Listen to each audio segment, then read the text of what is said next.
إن الشيطان ينفر من البيت الذي تقرأ فيه سورة البقرة. سامعین و سامعات، معزز بزرگوں، بھائیوں اور دوستوں، آج کے جمعہ خطبہ میں آپ لوگوں کو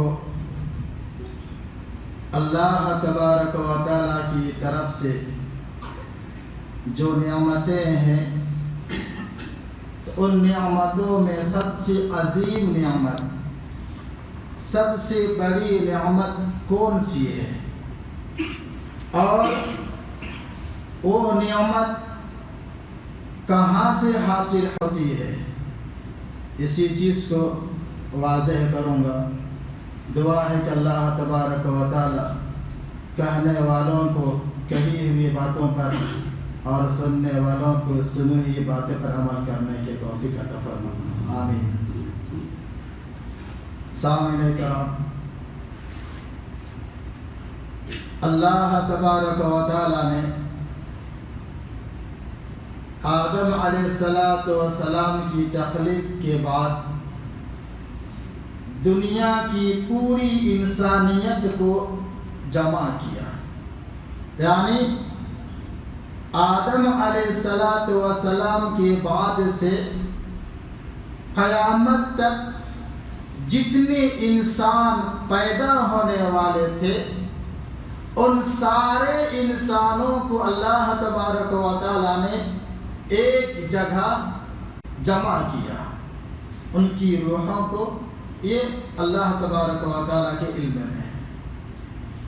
اللہ تبارک و تعالیٰ نے سارے انسانوں سے عہد و پیمان لیا، سارے انسانوں سے وعدہ لیا اس چیز کا کہ بتاؤ تمہارا رب کون ہے، تمہارا مالک، تمہارا خدا کون ہے۔ تو دنیا کے سارے انسانوں نے بیک وقت ایک ہی ساتھ میں کہا، اے اللہ تو ہی ہمارا رب ہے، تو ہی ہمارا خالق ہے، تو ہی ہمارا رازق ہے۔ پھر اللہ تبارک و تعالیٰ نے ان لوگوں سے ایک عہد و پیمان یہ لیا کہ اگر تمہارا رب میں ہوں، تمہارا مالک میں ہوں، تو تم کن کی عبادت کرو گے، تمہاری پرستش کس کی رہے گی، تم کن کی بندگی کرو گے۔ تو سارے لوگوں نے کہا، اے اللہ ہم تیری عبادت کریں گے، تیرے سوا کسی اور کی عبادت نہیں کریں گے۔ اللہ تبارک و تعالیٰ نے کہا ٹھیک ہے۔ اسی عہد کو یاد کرانے کے لیے، یاد دلانے کے لیے کہ میں عبادت کا لائق ہوں اور تمہارا خدا، تمہارا رب میں ہوں، اس بات کو یاد کرانے کے لیے تمہیں میں سے کسی شخص کو اپنا نبی، اپنا رسول بنا کے بھیجوں گا، اور اس عہد و پیمان کو یاد دلانے کے لیے میں آسمانی کتاب نازل کروں گا جو تمہیں ہدایت کا راستہ بتلائے گا۔ افسوس اس بات کا ہے کہ ہم نے اپنے عہد و پیمان کو بھلا دیا۔ ہمیں واضح ہو گئی کہ ہمارا رب اللہ ہے، ہمارا رازق اللہ ہے، ہر چیز کا خیال رکھنے والا، ہر چیز کا مالک اللہ رب العالمین ہے، لیکن ہماری عبادت الگ الگ جگہوں میں ہے، منتشر ہے۔ ہماری عبادت، ہماری بندگی ایک نہیں ہے، بلکہ الگ الگ جگہوں میں ہماری عبادت بٹ گئی۔ اور جو چیز میں بتانا چاہتا ہوں وہ یہ ہے کہ آج ہم جو پریشان ہیں، ہم اپنے حال پر، اپنی چیز پر پریشان حال ہیں. کوئی شکایت کرتا ہے اپنے بچوں کا، کوئی شکایت کرتا ہے اپنے باپ کا، کوئی شکایت کرتا ہے اپنے ریلیشن کا کہ وہ صحیح نہیں ہے، غلط ہے، ہم پریشان ہیں. کوئی اپنے اولاد کو لے کے پریشان حال ہے، کوئی اپنے بیوی سے پریشان ہے. تو گویا کوئی انسان ایسا نہیں ہے جو ہر حال میں، ہر طبیعت میں، ہر چیز میں خوشحال ہو یا خوش مزاج ہو. لیکن ہم نے کبھی یہ جاننے کی کوشش نہیں کی کہ ہماری پریشانی کی، ہماری تکلیف کی اصل وجہ کیا ہے. آج ہم پریشان کیوں ہیں؟ ہم آپس میں ایک دوسروں سے نفرت کیوں کرتے ہیں؟ باپ کو بیٹے کی شکل پسند نہیں، بیٹے کو باپ کی شکل پسند نہیں، آپس میں لڑائی، آپس میں جھگڑا. تو ان کی وجہ ہم نے کبھی جاننے کی کوشش نہیں کی. جن لوگوں نے جاننے کی کوشش کی اور اس پر عمل کرنے کی کوشش کی، ان کے اندر الفت و محبت باقی ہے. اگر آپ ان چیزوں کا جائزہ لیں گے تو آپ کو ایک کمی محسوس ہوگی، اور وہ کمی اگر اپنے اندر دیکھیں گے کہ شاید ہم غریب ہیں اس لیے ہماری عزت نہیں ہوتی ہے. کوئی کہے گا کہ ہماری آنکھ اندھے ہیں اس لیے ہماری عزت نہیں ہے، یا ہم اپاہج ہیں جس کی بنیاد پر ہماری عزت نہیں ہے.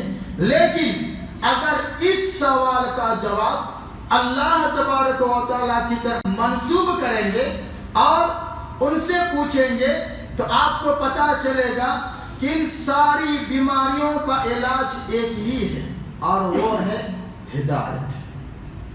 ہدایت ایک ایسی نعمت ہے کہ جس کے اندر ہو وہ نعمت ہے، اور ہدایت جس چیز کے اندر نہ ہو وہ عذاب ہے.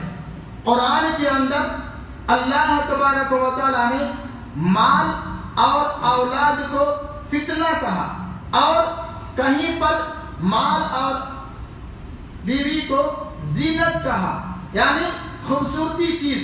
تو اللہ تبارک و تعالیٰ نے ایسے لوگوں کے لیے عذاب بتایا جس چیز میں یا جس انسان کے اندر ہدایت نہ ہو. تو جس چیز میں یا جس انسان کے اندر ہدایت ہے ان کے اندر الفت بھی ہے، محبت بھی ہے، اور ایک اللہ کی بندگی بھی اس کے اندر ہے. ہدایت کہاں سے حاصل ہوتی ہے؟ اللہ تبارک و تعالیٰ نے قرآن مجید کے اندر سورہ بقرہ کی شروع ہی میں اللہ تبارک و تعالیٰ نے ہدایت حاصل ہونے کا ایک ترتیب بیان کیا ہے، اور وہ یہ ہے الف لام میم ذالک الکتاب لا ریب فیہ، کہ قرآن اس میں کوئی شک نہیں کہ اللہ کی کتاب ہے، یا قرآن ایک ایسی کتاب ہے جس کے سارے احکام، سارے مسائل، سارے حکم ایک اللہ تبارک و تعالیٰ کی طرف سے ہے، اس میں کوئی شک نہیں ہے. اللہ تبارک و تعالیٰ نے کہا ھدی للمتقین، قرآن ایک ایسی کتاب ہے جو متقیوں کے لیے، پرہیزگاروں کے لیے، جس کے اندر تقوی، جس کے اندر اللہ کا ڈر ہے، تو ایسے متقیوں کے لیے ہدایت ہے. ھدی للمتقین، یہ قرآن متقیوں کے لیے ہدایت ہے. اور فرمایا الذین یؤمنون بالغیب ویقیمون الصلاة ومما رزقناہم ينفقون. اللہ تبارک و تعالیٰ نے اس آیت کے اندر واضح کیا کہ قرآن متقیوں کے لیے ہدایت ہے. لیکن متقی کون ہے؟ پرہیزگار کون ہے؟ متقین اللہ تبارک و تعالیٰ نے متقین کس کو کہا؟ اسی صورت کے اندر یہیں پر واضح کیا کہ متقی وہ ہے الذین یؤمنون، پہلی شرط متقی وہ ہے جس نے ایمان لایا بالغیب، غائب پر، اور وَيُقِيمُونَ الصَّلَاةَ، دوسری شرط، اور متقی وہ ہے جس نے 5 وقت کی نماز کی پابندی کی، اقام الصلاۃ، نماز کو قائم کیا، اور فرمایا تیسری شرط وَمِمَّا رَزَقْنَاهُمْ يُنْفِقُونَ، اور جو میں نے ان کو رزق دے رکھا ہے، جو روزی دیا ہے، اس رزق میں سے، اس روزی میں سے وہ خرچ کرتے ہیں، یعنی صدقہ و خیرات کرتے ہیں۔ تو یہ 3 شرط، جس انسان کے اندر یہ 3 چیزیں موجود ہو وہ متقین ہے۔ پھر آگے فرمایا والذین یؤمنون بما انزل الیک وما انزل من قبلک، اور 2 شرط یہاں پر یہ بیان کی کہ متقین وہ ہے جس نے آپ پر جو کتاب نازل ہوئی اس پر ایمان لایا ہو، یعنی قرآن پر، اور والذین، اور ان کتاب پر جو آپ سے پہلے نازل ہوئی، یعنی تورات، زبور، انجیل وغیرہ۔ تو متقین وہ ہے جو قرآن پر بھی ایمان لاتا ہو، اور تورات، انجیل، زبور یہ آسمانی کتاب ہے اس پر بھی ایمان لاتا ہو، وہ متقین ہے۔ اللہ تبارک و تعالیٰ نے اس کے بعد فرمایا کہ وَبِالْآخِرَةِ هُمْ يُوقِنُونَ، اور متقین وہ ہے جو آخرت کے دن پر یقین رکھتا ہو۔ اولئک علی ھدی من ربہم واولئک ھم المفلحون۔ جس مومن کے اندر، جس مسلمان کے اندر یہ 6 شرطیں موجود ہو تو گویا وہ اپنے رب کی طرف سے ہدایت یافتہ ہے۔ اولئک ھم المفلحون، ایسے ہی انسان جو 6 شرطوں کے مطابق اپنی زندگی گزارتا ہو، ایسے لوگوں کے اوپر ایسے ہی لوگ کامیاب ہونے والے ہیں۔ کامیابی انہی میں ہے۔ ہم اپنے پریشانی خود تلاش کرتے ہیں، اپنی تکلیف ہم خود بانٹ دیتے ہیں، لیکن اس تکلیف کی وجہ ہم نے کبھی معلوم نہیں کی۔ ہماری بدعملیوں کی وجہ سے، ہمارے برے افعال کی وجہ سے یہ مصیبتیں آتی ہیں۔ ہمارے اندر ہماری عزت نہ ہونا، ہماری قدر نہ ہونا، ہماری ہر جگہ رسوائی ہونا بدعملی ہے۔ بدعملی کی وجہ سے آج ہم ہر جگہ ذلیل و خوار ہیں۔ آپ یونس علیہ السلام کا واقعہ سنے ہوں گے۔ یونس علیہ السلام جب اپنی قوم میں دعوت دی، اللہ کی طرف بلایا، اسلام کی طرف بلایا، تو لوگوں نے انکار کر دیا، ایمان نہیں لائے۔ یونس علیہ السلام اپنی قوم کے لوگوں کو اللہ تبارک و تعالیٰ کی عذاب سے ڈرایا کہ اگر تم ایمان نہیں لاؤ گے تو تم پر اللہ کا عذاب آئے گا۔ پھر بھی لوگوں نے یونس علیہ السلام کی بات پر یقین نہیں کیا۔ یونس علیہ السلام صدیوں تک انہیں بلاتے رہے۔ بالآخر یونس علیہ السلام عذاب کی درخواست بھی کرنے لگے۔ اللہ تبارک و تعالیٰ نے یونس علیہ السلام سے کہا کہ میں تجھے حکم دوں گا، جب میں تجھے اس گاؤں سے نکلنے کے لیے کہوں گا تب اپنے گاؤں چھوڑ کے جانا، میں ان پر عذاب نازل کروں گا۔ یونس علیہ السلام اللہ کے حکم سے پہلے چلے گئے، وہ الگ بات ہے، لیکن جب یونس علیہ السلام اپنی قوم کو چھوڑ کے چلے گئے، جانے کے بعد اس قوم کی حالت یہ ہوئی کہ قوم کے لوگوں نے دیکھا کہ یونس علیہ السلام اللہ کی عذاب سے ڈرا کے چلے گئے۔ سارے لوگ پریشان ہیں کہ کہیں ایسا نہ ہو کہ واقعی اللہ کا عذاب ہم پر آ جائے۔ سارے لوگ یونس علیہ السلام کی بات کو یقین کرنے لگے اور یونس علیہ السلام کی قوم کے لوگوں کو پورا یقین ہو گیا کہ اللہ کا عذاب ضرور آئے گا، اللہ کا عذاب آ کے ہی رہے گا۔ سارے لوگوں نے سوچا کہ اس مصیبت سے بچنے کا کون سا راستہ ہے، اس تکلیف سے بچنے کا راستہ کیا ہے، وہ کون سا راستہ اختیار کیا جائے جس سے اللہ کا عذاب دور ہو جائے، ہٹ جائے۔ سارے لوگوں نے کہا ایک ہی راستہ ہے اور وہ ہے استغفار، توبہ کرنا ہے۔ سارے لوگوں نے اپنے جانوروں کو الگ کر دیا، گائے ایک طرف، گائے کے بچے کو ایک طرف، بڑے مرغی ایک طرف، ان کے بچے ایک طرف، اونٹ ایک طرف، ان کے بچے ایک طرف، عورتیں ایک طرف چلی گئی، ان کے بچے ایک طرف چھوڑ دیے، بڑے آدمی ایک طرف چلے گئے۔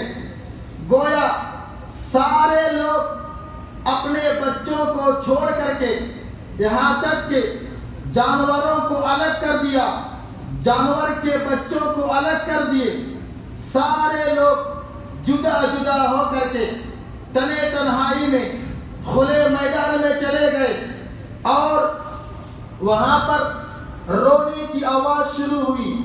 جانور کے بچے چلا رہا ہے، انسان کے بچے رو رو کے چلا رہے ہیں، کوئی امی کو پکارتا ہے، کبھی ابو کو پکارتے ہیں، کوئی اپنے بھائی کو پکارتا ہے، لیکن یہ رونے کی آواز بڑھتی چلی گئی اور سارے لوگ اللہ تبارک و تعالیٰ کے سامنے اپنے ہاتھ اٹھائے دعا کرنے لگے، استغفار کرنے لگے، اللہ سے معافی مانگنے لگے، اللہ تبارک و تعالیٰ سے گڑ گڑانے لگے اور عذاب سے بچنے کی پناہ مانگنے لگے۔ سارے لوگ چلا رہے ہیں، اللہ سے معافی مانگ رہے ہیں، بچے روتے ہیں، جانور چلا رہا ہے۔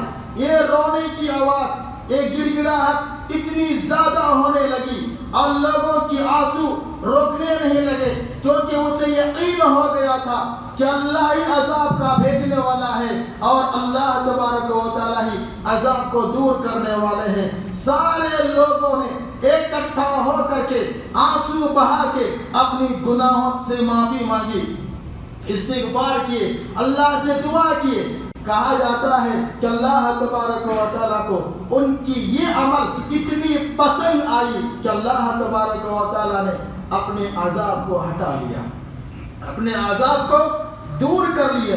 آپ جانتے ہوں گے کہ محمد صلی اللہ علیہ وسلم سے پہلے جتنی قوموں کو ہلاک کیے، ایک پہلا قوم ہے یونس علیہ السلام کا، جس کے اوپر اللہ تبارک و تعالیٰ نے عذاب کو نازل نہیں کیا۔ کیوں؟ اس لیے کہ انہوں نے عذاب کو آنے سے پہلے جب ان کو یقین ہو گیا کہ عذاب کا بھیجنے والا، مصیبت کا بھیجنے والا، تکلیف کو دور کرنے والا، ہر چیز کا مالک اللہ ہے، انہوں نے استغفار کی، اللہ سے دعا کی، تو اللہ تبارک و تعالیٰ ان کی دعا کو قبول کیے۔ اللہ تبارک و تعالیٰ ان کی استغفار کو قبول کیے اور اللہ تبارک و تعالیٰ ان کی عذاب کو دور کر دیے۔ تو ہمیں اندازہ لگانا چاہیے ہمیں کیا کرنا چاہیے، ہمیں کیا کرنا چاہیے۔ ہمارے سامنے مصیبت ہے، ہم پر عذاب کی طرح ایک تکلیف آئی ہوئی ہے، ہمیں کیا کرنا چاہیے؟ ساری چیزوں کا علاج استغفار ہے، معافی ہے، دعا ہے۔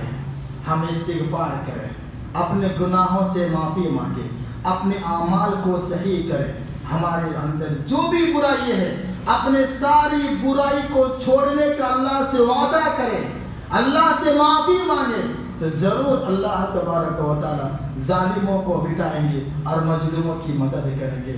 دعا ہے کہ اللہ تبارک و تعالیٰ ہم تمام مسلمانوں کو عزت کی زندگی عطا فرما۔ اللہ ہم تمام مسلمانوں کی گناہوں کو معاف کر کے ہمیں ایک آرام اور سکون کی زندگی عطا فرما۔ آمین۔